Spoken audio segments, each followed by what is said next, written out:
क्या हुआ जब अयोध्या पहुंची सैकड़ों वानरों की सेना। राम मंदिर प्राण प्रतिष्ठा से पूर्व ऐसा चमत्कार देखकर सभी लोगों के रोंगटे खड़े हो गए। आगे बढ़ने से पहले अगर आप भी एक सच्चे सनातनी हैं तो इस वीडियो को लाइक करके कमेंट बॉक्स में जय श्री राम अवश्य लिखें। भारत के इतिहास में 22 जनवरी 2024 का दिन सुनहरे अक्षरों में दर्ज किया जाएगा। यह पल सभी के लिए बहुत ही खास और ऐतिहासिक होने वाला है। सभी राम भक्त इस ऐतिहासिक पल के साक्षी बनेंगे। बता दें, श्री राम जन्मभूमि अयोध्या में 70 एकड़ भूमि पर बने भव्य राम मंदिर में रामलला की मूर्ति की प्राण प्रतिष्ठा 22 जनवरी 2024 को होनी है। इस तारीख का सभी को बेसब्री से इंतजार है। लगातार भक्तों में मंदिर के उद्घाटन की उत्सुकता बढ़ती जा रही है। साथ ही अयोध्या के अलावा भी पूरे देश के कोने कोने में हर्षोल्लास देखने को मिल रहा है। इस भव्य कार्यक्रम की तैयारी अंतिम दौर में है। राम मंदिर की प्राण प्रतिष्ठा का कार्यक्रम हफ्ते भर चलेगा। प्रभु श्री राम ने रामेश्वरम से श्रीलंका तक जाने के लिए राम सेतु का निर्माण किया था। तब उस राम सेतु को बनाने के लिए वानर सेना ने महत्वपूर्ण भूमिका निभाई थी। ऐसा भी कह सकते हैं, बिना वानर सेना के राम सेतु बनना असंभव था। साथ ही साथ अन्य कई पशु पक्षियों ने भी राम सेतु बनाने में अपना अनमोल योगदान दिया था, जिसमें कई गिलहरियां, भालू, गिद्ध, पशु पक्षी भी शामिल थे। यानी कि सभी की मेहनत का परिणाम हमें एक मजबूत राम सेतु के तौर पर देखने को मिलता है। इसके बाद प्रभु श्री राम ने रावण का वध किया और पुनः अयोध्या लौटे। तब धूमधाम से दिवाली का पर्व मनाया गया। लेकिन दोस्तों, वहीं दिवाली का पर्व एक बार फिर से होने जा रहा है, क्योंकि 500 वर्षों का कड़ा संघर्ष अब सफल हो चुका है। 22 जनवरी 2024 को राम मंदिर में राम की प्राण प्रतिष्ठा होने वाली है। हम हिंदुओं के लिए बहुत दुखद की बात है कि जीते जी हमारे प्रभु श्री राम लला को तंबू में रहना पड़ा था। लेकिन कहते हैं ना, सच्चाई को कितना भी दबाया जाए, एक दिन वह सभी के सामने जरूर आती है। अब जैसे जैसे प्राण प्रतिष्ठा का समय नजदीक आ रहा है, वैसे वैसे कई चमत्कार अयोध्या में देखने को मिल रहे हैं। हाल ही में गिद्धों का एक बहुत बड़ा झुंड अयोध्या में देखा गया। ऐसा कह रहे हैं यह गिद्ध कई सालों से विलुप्त हो चुके थे, लेकिन अचानक से इन गिद्धों का सामने आना रामायण से जुड़ा बहुत बड़ा चमत्कार बताया जा रहा है। साथ ही साथ अयोध्या के लोग इन्हें जटायुओं का वंशज बता रहे हैं और उनकी पूजा कर रहे हैं। लेकिन दोस्तों, अयोध्या राम मंदिर के आसपास वानरों को भी बड़ी संख्या में देखा जा रहा है। आज से पहले इतने वानर इस क्षेत्र में कभी नहीं दिखाई दिए, लेकिन जैसे जैसे प्राण प्रतिष्ठा का समय नजदीक आ रहा है, सैकड़ों के झुंड में वानर राम मंदिर पहुंच रहे हैं। हनुमान जी को भी वानर का ही रूप कहा जाता है। साथ ही साथ लंका पर विजय हासिल करने के लिए प्रभु श्री राम का साथ भी वानर सेना ने ही दिया था। यानी कि राम जी का वानरों के साथ सीधा संबंध है।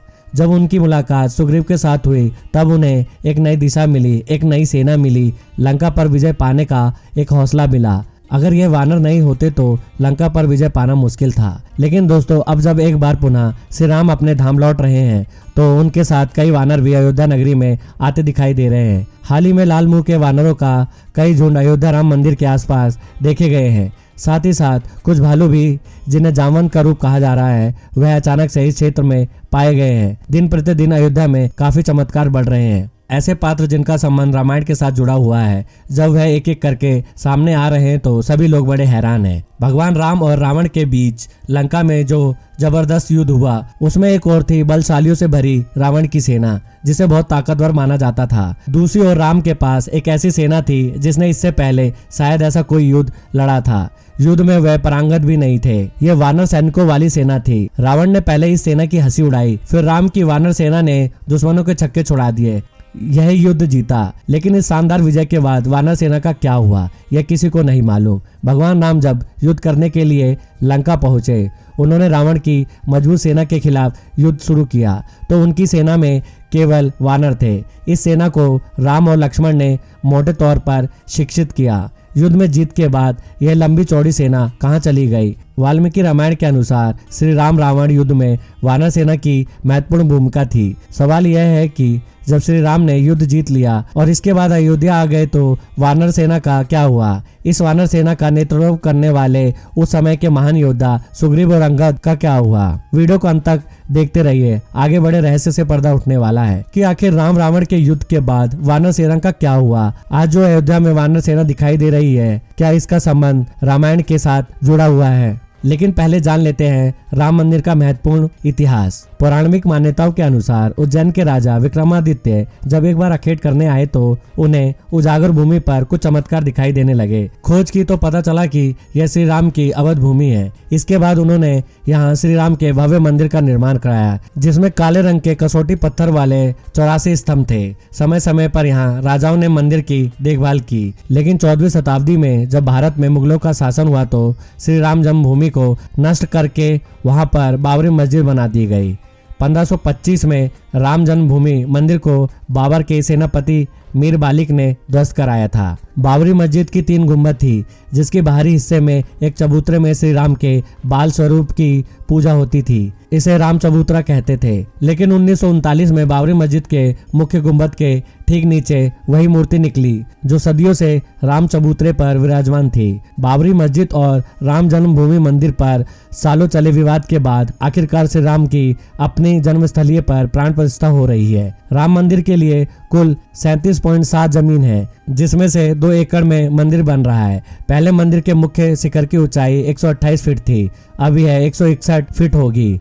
3 की जगह 5 गुंबद और एक मुख्य शिखर होगा, जिसकी प्राण प्रतिष्ठा 22 जनवरी 2024 को होने वाली है। आइए अब जानते हैं आखिर रामायण के युद्ध के बाद वानर सेना का क्या हुआ। रामायण के उत्तरकांड में उल्लेख है कि जब लंका से सुग्रीव लौटे तो उन्हें भगवान श्री राम ने किष्किंधा का राजा बनाया।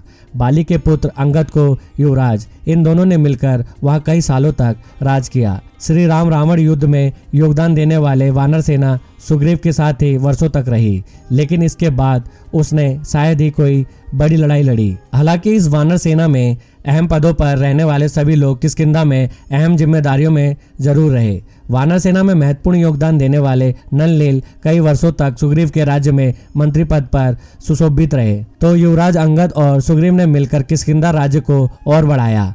गौरतलब है कि किष्किंधा आज भी किष्किंधा कर्नाटक में तुंगभद्रा नदी के किनारे है। यह विलारी जिले में आता है, जबकि विश्व प्रसिद्ध हम्पी के बिल्कुल पास में है। इसके आसपास प्राकृतिक खूबसूरती बिखरी हुई है। किष्किंधा के आसपास आज भी ऐसी कई गुफाएं हैं और जगह हैं जहां राम और लक्ष्मण रुके थे। वहीं किष्किंधा में वो गुफा भी है जहां वानर साम्राज्य था। इन गुफाओं में अंदर रहने की खूब जगह है। जब यह पक्का हो गया कि सीता को रावण ने कैद करके लंका में रखा है, तो श्री राम ने हनुमान और सुग्रीव की मदद से वानर सेना का गठन किया।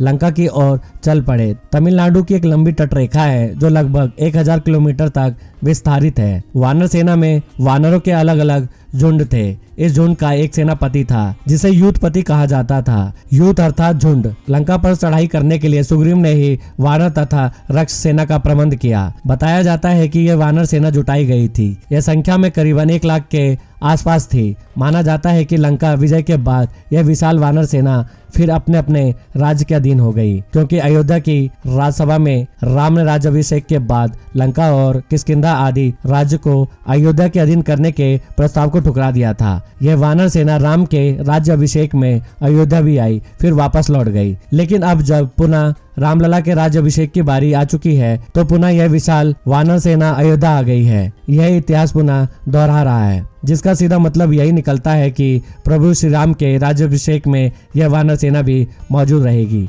जिसका संबंध आज से नहीं बल्कि रामायण से है। और जैसे ही प्राण प्रतिष्ठा का कार्यक्रम संपूर्ण होगा, वैसे यह वानर सेना भी अपने अपने राज्य यानी अपने अपने इलाके में चली जाएगी। यह प्रभु श्री राम का बहुत बड़ा चमत्कार है। श्री राम जन्मभूमि पर बने भव्य मंदिर में अब प्राण प्रतिष्ठा का महोत्सव की तैयारी हो रही है। प्रधानमंत्री मोदी प्रधान सचिव रहेंगे। नरेंद्र मिश्रा ने बताया है कि मंदिर के गर्भगृह में 22 जनवरी को प्राण प्रतिष्ठा हो जाएगी। गर्भगृह में 2 मूर्तियां होंगी। एक मूर्ति में श्री राम 5 साल के बालक के तौर पर दर्शन देंगे। बाल्य अवस्था वाली मूर्ति की ऊंचाई 51 इंच होगी।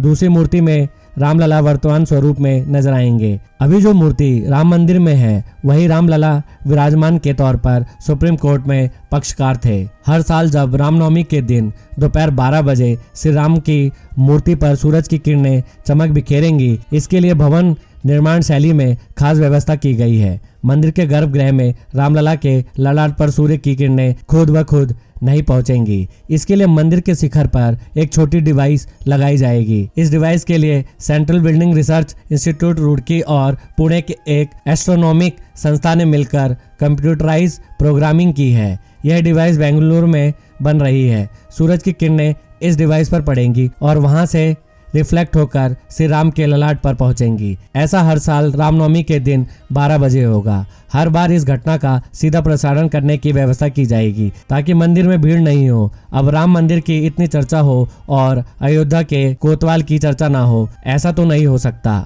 अब हम बात करेंगे हनुमानगढ़ी मंदिर के बारे में, जो कि काफी चमत्कारिक मंदिर बताया जाता है और यह अयोध्या के मध्य में स्थित है। पवन पुत्र हनुमान को समर्पित यह मंदिर अयोध्या रेलवे स्टेशन से 1 किलोमीटर की दूरी पर स्थित है। इस मंदिर का निर्माण विक्रमादित्य द्वारा कराया गया था, जो आज हनुमानगढ़ी के नाम से प्रसिद्ध है। ऐसी मान्यता है कि पवन पुत्र हनुमान यहाँ रहते हुए कोतवाल के रूप में अयोध्या की रक्षा करते हैं। मंदिर के प्रांगण में माता अंजनी के गोद में बैठे बाल हनुमान को दर्शाया गया है। अयोध्या के मध्य में स्थित 76 सीढ़ियां हनुमानगढ़ी तक जाती हैं, जो उत्तर भारत में हनुमान जी के सबसे लोकप्रिय मंदिर परिसर में से एक है। यहाँ एक प्रथा है कि राम मंदिर जाने से पहले सबसे पहले भगवान हनुमान मंदिर के दर्शन करने चाहिए। मंदिर में हनुमान जी की मां अंजनी रहती हैं, जिसमें युवा हनुमान जी उनकी गोद में बैठे हैं। यह मंदिर रामनंदी संप्रदाय के बैरागी महंतों और निर्वाणीय अन्य अखाड़े के अधीन है। कहा जाता है मंदिर में भगवान की चमत्कारिक शक्तियां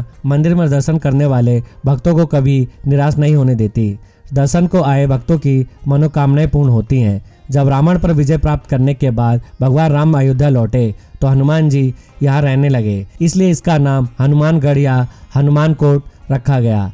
यहीं से हनुमान जी रामकोट की रक्षा करते थे। मुख्य मंदिर में पवन सेतु माता अंजनी की गोद में बैठते हैं। 1855 में मुसलमानों ने मंदिर को नष्ट करने का प्रयास किया। मुसलमान हनुमानगढ़ को मस्जिद बना देना चाहते थे, लेकिन वो ऐसा करने में सफल नहीं हो पाए। इतिहासकार सर्वपल्ली गोपाल ने कहा है कि 1855 का विवाद बाबरी मस्जिद राम मंदिर स्थल के लिए नहीं, बल्कि हनुमानगढ़ी मंदिर के लिए मुसलमान और नामनंदी वैरागियों के बीच हुआ था। कहा जाता है नवाब सिराजुद्दौला को एक गंभीर बीमारी हो गई थी। उनका बचना लगभग नामुमकिन था। नवाब यहाँ पूजा अर्चना करने वाले बाबा अभय रामदास जी के पास आया। बाबा ने भगवान हनुमान जी से नवाब की अर्जी लगाई। नवाब को हनुमान जी से प्रार्थना करने को कहा।